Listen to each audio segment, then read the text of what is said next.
സുന്ദര, ഞാനൊരു കാര്യം ചോദിച്ചാ നീ സത്യസന്ധമായേ മറുപടി പറയാവൂ. ഉണ്ണികൃഷ്ണ, നിന്നോട് ഞാൻ എന്തെങ്കിലും നുണ പറഞ്ഞിട്ടുണ്ടാ ഉണ്ണികൃഷ്ണ? നീ അതൊക്കെ അവിടെ നിർത്തിയേ. എടാ, ഒരു ബാങ്ക് തൊഴിലാളിയുടെ മകളെ ഒരു ബസ് മുതലാളി കല്യാണം കഴിക്കുന്നതിനെ കുറിച്ച് എന്താണ് നിന്റെ അഭിപ്രായം? ബാങ്ക് തൊഴിലാളിയുടെ മകളെ മനസ്സിലായി, പക്ഷെ ബസ് മുതലാളി മനസ്സിലായില്ല? ഇല്ല. ഞാനൊരു ക്ലൂ തരാം. അമ്പാടിയിലുണ്ട്, കൈലാസത്തിലില്ല. അമ്പാടിയിലുണ്ട്, കൈലാസത്തിലില്ല. Beef fry. Beef fry? Ambadi ഹോട്ടലിലുണ്ട്, കൈലാസ് ഹോട്ടലിലില്ല. അത് വെയിറ്റ് ചെയ്യുന്നല്ലേ? അപ്പൊ അതൊന്നുമല്ല. ആലിലയിൽ കിടക്കും ചൊറിയപ്പുഴു.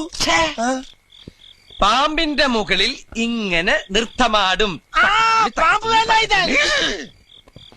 നീല നിറത്തിലുള്ള വേണ്ട വേണ്ട, എല്ലാം മാക്കി. വെണ്ണ കട്ടു തിന്നുന്നവൻ. പ്രസിഡന്റ്.